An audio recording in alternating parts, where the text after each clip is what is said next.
बिस्मिल्लाहिर्रहमानिर्रहीम। कैसे है डियर व्यूवर्स? उम्मीद करता हूँ कि आप लोग ठीक ठाक और खैर खैरियत से होंगे। डियर फ्रेंड्स, आज का जो हमारा टॉपिक है वो है मोलिबेडिनियम टेस्ट। ठीक है, मोलिबेडिनियम ब्लड टेस्ट। ये दरअसल आपके पास एक मिनरल से रिलेटेड ब्लड टेस्ट है।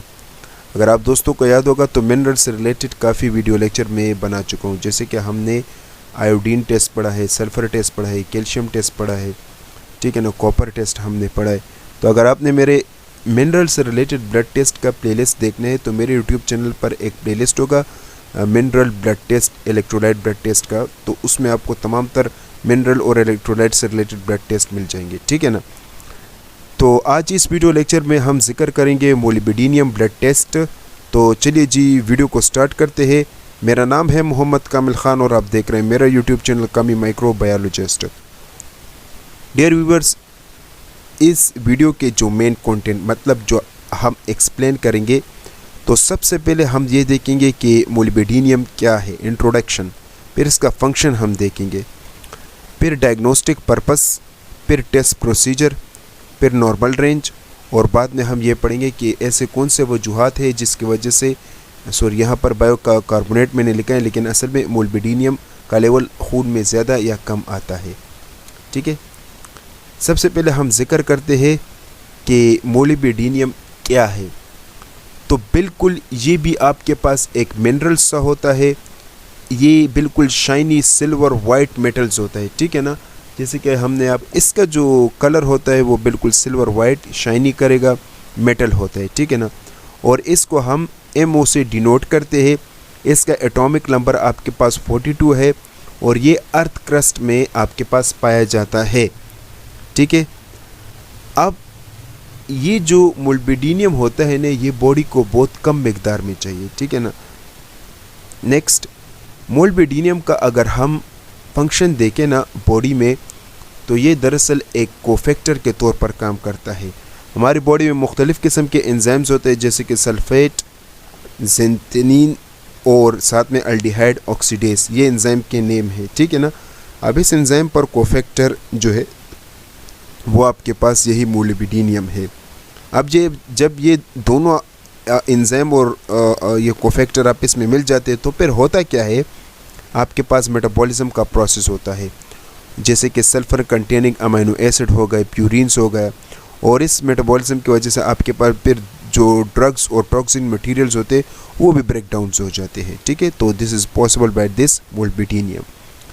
नेक्स्ट, ये जो मोलिबेडिनियम जो मिनरल्स होता है ये आपके पास डिटॉक्सिफिकेशन में भी एक मेन रोल अदा करता है। हमारी बॉडी में जो सल्फाइड्स होते हैं ना, वो असल में एक हार्मफुल सब्सटेंस है, लेकिन जब ये सल्फेट में कन्वर्ट होता है तो ये एक यूज़फुल सब्सटेंस आपके बॉडी में बन जाता है। नेक्स्ट, ये जो आपके पास मोलिबेडिनियम है ये क्या करते हैं, प्यूरिन्स को यूरिक एसिड में कन्वर्ट करता है, और फिर जब यूरिक एसिड में कन्वर्ट हो जाता है तब किडनी क्या करता है, यूरिन की शक्ल में इसको बॉडी से निकालता है। नेक्स्ट, ये जो आपके पास मोलिबेडिनियम है ये नाइट्रोजन के फिक्सेशन में भी एक मेन रोल अदा करता है। जब नाइट्रोजन की फिक्सेशन होती है तो फिर आपके पास मुख्तलिफ़ किस्म के जो अमीनो एसिड होते हैं वो उसकी मेटाबॉलिज्म्स होती है, और इसकी वजह से आपके पास जो अमोनिया होता है वो यूरिया में कन्वर्ट होता है, और फिर इसी तरीके से ये बॉडी से बाहर निकल जाता है, ठीक है। अब हम जिक्र करते हैं diagnostic purpose. Dear viewers, doctor ये टेस्ट कब रिकमेंड करेगा, क्यों रिकमेंड करते हैं, और इस टेस्ट का मेन मकसद क्या होता है। तो इस टेस्ट की मदद से हमें मोलिबेडिनियम के लेवल का पता चलता है, मतलब ये बॉडी में ज़्यादा है या कम है। वैसे इसका कम रहना ही ज़रूर होता है, ज़्यादा अगर आ जाए तो फिर नुकसान होता है, वो मैं आगे की स्लाइड में आपको बताऊंगा। मोलिबेडिनियम टेस्ट के करने से हमें सिलीनियम का भी पता चलता है। सिलीनियम भी आपके पास एक मिनरल्स होता है, तो सिलीनियम पर भी मैं ऑलरेडी लेक्चर बना चुका हूँ। तो सिलीनियम का ज़्यादा आना या सिलीनियम के इम्बैलेंस का पता लगाना, this is possible by molybdenum test. Next, इस टेस्ट की मदद से हमें मेटाबॉलिक डिसऑर्डर यानी बॉडी में जो तोड़ फोड़ का जो अमल होता है उसका भी पता चलता है। इस टेस्ट की मदद से हमें जो ट्रीटमेंट मोलिबेडिनियम के लेवल के बिगाड़ की वजह से जो बीमारियां होती है जो ट्रीटमेंट पर हम देते हैं उसकी वजह से, तो उस ट्रीटमेंट का असर को देखने के लिए भी ये टेस्ट किया जाता है। अब हम जिक्र करते हैं टेस्ट प्रोसीजर। तो टेस्ट प्रोसीजर कुछ यूँ है कि सबसे पहले आपको चाहिए blood gel tube red top या ग्रीन टॉप में। आपने ब्लड को सेंट्रीफ्यूज करके सीरम प्लाज्मा को जुदा करना है और फिर आपने क्या करना है, इस टेस्ट को किसी भी एडवांस मशीन पर आपने रन करना है, जैसे कि सेलेक्ट्रा, मेंड्रे, मेग्लोमी। ठीक है। अच्छा डियर व्यूवर्स, इस मोलिबेडिनियम का जो नॉर्मल रेंज होगा वो आपके पास 50 से 150 नैनोग्राम पर ml, मतलब नैनोग्राम पर मिलीलीटर होता है। ठीक है। तो ये था आपके पास प्रोसीजर। नेक्स्ट हमारे पास है वो कौन से मेन वजूहात जिसकी वजह से मोलिबेडिनियम का लेवल खून में ज़्यादा आता है। तो डियर व्यूवर्स, वो लोग जो लोग स्टील मैन्युफैक्चरिंग कंपनी में या इंडस्ट्री में जो काम करते हैं और वो उससे एक्सपोज होते हैं, या जो वेल्डिंग वाले एरिया होते हैं, अगर वो उससे एक्सपोज होते हैं तो चांसेस है कि उसके बॉडी में मोलिबेडिनियम का लेवल ज़्यादा आता है। इसके अलावा वो खुराक जिसमें मोलिबेडिनियम बहुत ज़्यादा होता है, जैसे कि लेग्यूम्स, ग्रेन्स और नट्स, तो इसकी वजह से भी ये खून में ज़्यादा आता है। इसके अलावा सेलेनियम अगर इम्बैलेंस हो जाता है खून में तो इसकी वजह से भी ये ज़्यादा आता है।